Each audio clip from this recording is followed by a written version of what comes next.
Question number 4 factorise हमें करना है इन चारों ऑप्शंस को।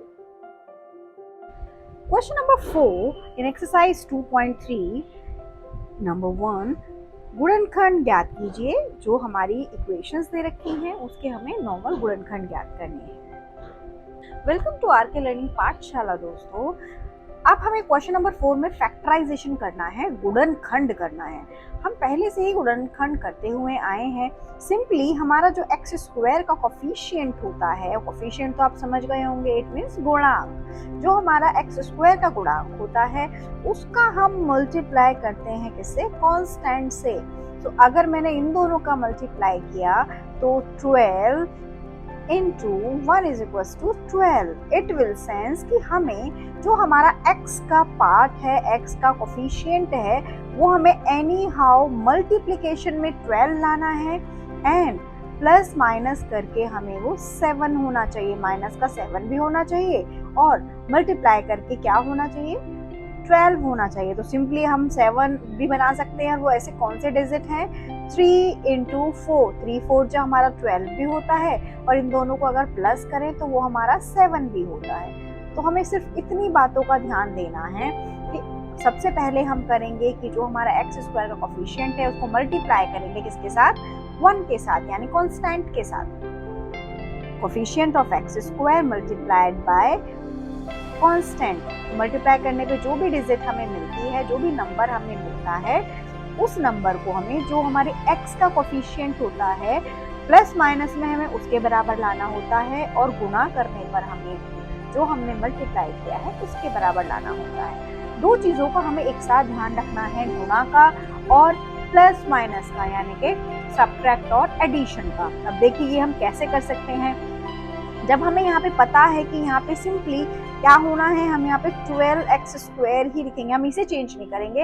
हम सिर्फ चेंज करते हैं इसको, जो मिडिल टर्म होती है हमारी, जो x का कोफिशिएंट वाली टर्म होती है, हम उसको चेंज करते हैं।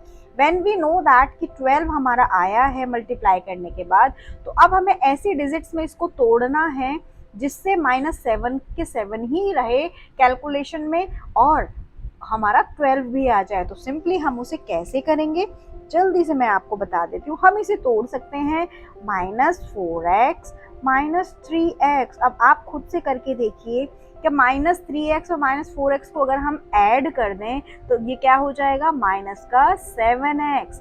अब आप समझ सकते हैं हम इसे कैसे ब्रेक करेंगे, कैसे तोड़ेंगे। इतने अगर मैं इसे मल्टीप्लाई करूँ इन दोनों डिजिट को, 4 3 जा 12 भी आएगा और हमें क्या चाहिए? 12 भी चाहिए। और अगर मैं इसे ऐड कर दूं तो ये कितना आएगा? 7 आएगा, वो भी माइनस का। तो इतनी बात आपको समझ आ गई। आपको दो चीजों का ध्यान रखना है कि एक तो आपका मल्टीपल ये होना चाहिए और ऐड करने पर जो हमारी x का कोफिशिएंट वाली डिजिट है वो होनी चाहिए। एज वेल एज हमें इनके साइन का भी ध्यान रखना है कि साइन हम बिल्कुल भी चेंज वैसे ही करेंगे जैसे हम करते आए हैं अब तक। साइन का बहुत ध्यान देना है। अब सिंपली हम क्या करेंगे, इन दोनों डिजिट्स को हम एक साथ सॉल्व करेंगे और इन दोनों को एक साथ सॉल्व करेंगे। जैसे अगर मैं इन दोनों की बात करूं तो मुझे क्या ऐसे लग रहा है कि जो इनमें से मैं कॉमन ले सकती हूँ?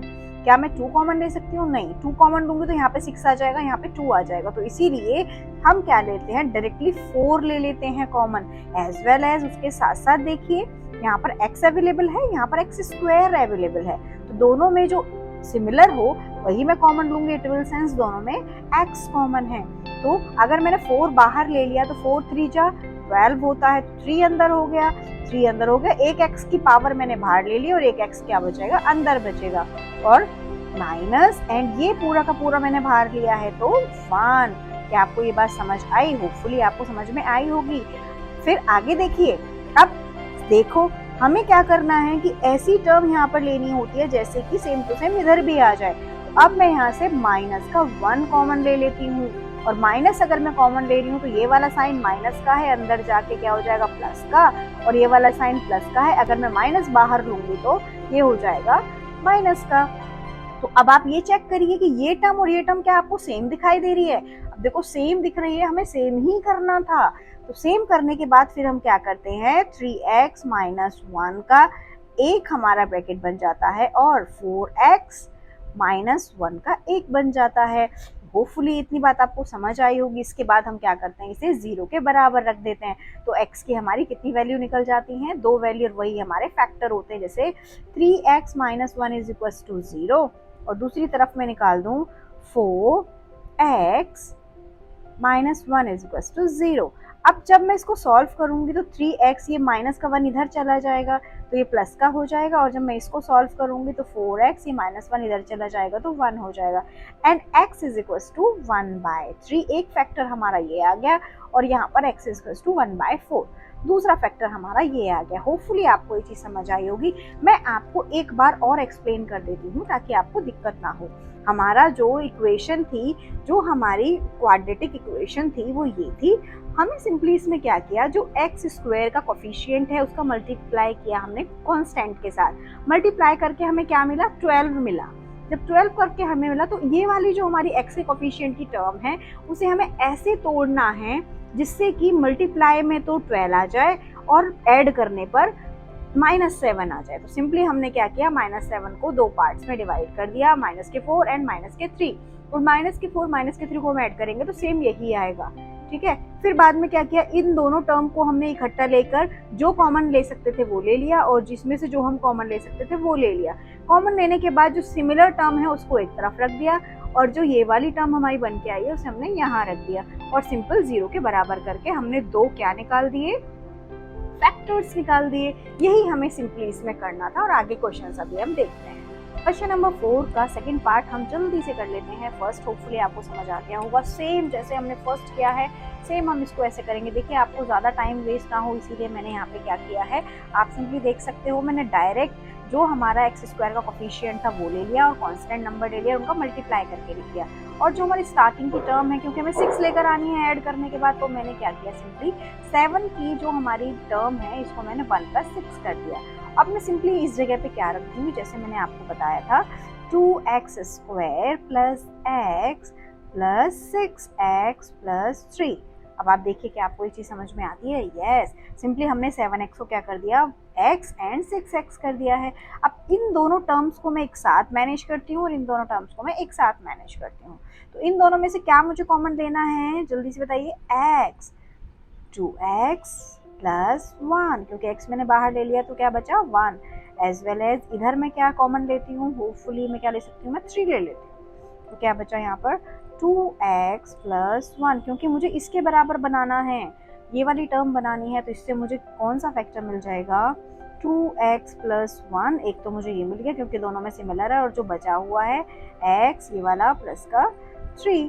सिंपल। अब मैं क्या करूँगी, इनको 0 के बराबर कर दूंगी। जैसे 2x + 1 = 0, as well as side by side में इधर भी लेके चलती हूँ, x + 3 = 0। अब फटाफट इसे सॉल्व कर देते हैं, बहुत इजी है, जैसे आप भी करना जानते ही हैं। -1 एंड x² = -1/2। एक हमारा फैक्टर आ गया ये, और दूसरा फैक्टर x = -3। दूसरा फैक्टर आ गया हमारा x = -3। तो होपफुली आपको ये और अच्छे से क्लियर हुआ होगा। क्वेश्चन नंबर 4 के थर्ड पार्ट को जल्दी से देख लेते हैं, बहुत इजी पार्ट है। सेम मैंने यहाँ पे क्या किया है, डायरेक्टली इधर ये -6 हमारा कांस्टेंट है, ये इसका कोफिशिएंट है x² का, तो दोनों को मैंने मल्टीप्लाई किया, माइनस का 36 मेरे पास आ गया।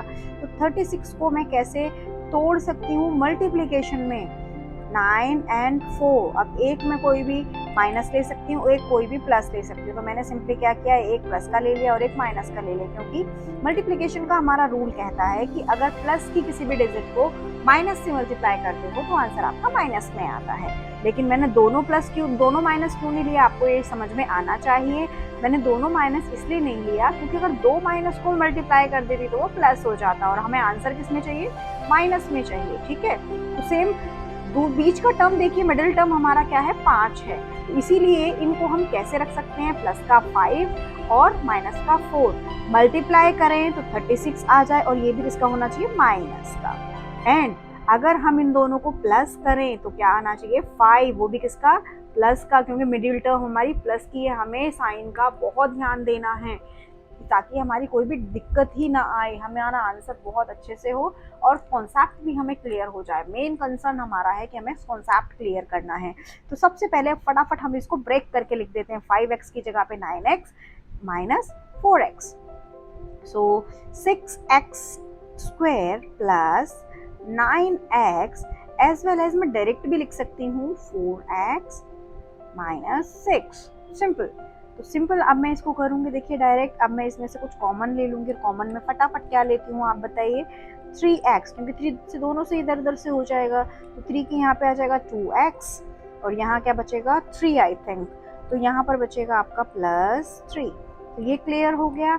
अब सपोज यहाँ पे मैं क्या ले सकती हूँ, इसके बराबर मुझे बनाना है, तो यहाँ पे 2x आना चाहिए, यहाँ पे 3 आना चाहिए। तो मैं सिंपली माइनस का 2 कॉमन ले लेती हूँ, क्योंकि अंदर की टर्म क्या है, प्लस है।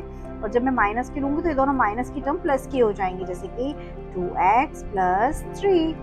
सिमिलर टर्म आ गई, क्योंकि हमें सिमिलर बनानी है। बहुत सारी चीजें आपको ऐसे मिल जाएंगी कि आप इनको समझ जाएंगे तो आप बड़े आराम से कर लेंगे। दोनों सिमिलर हमें बनानी है तो हमें एक आइडिया लग जाता है।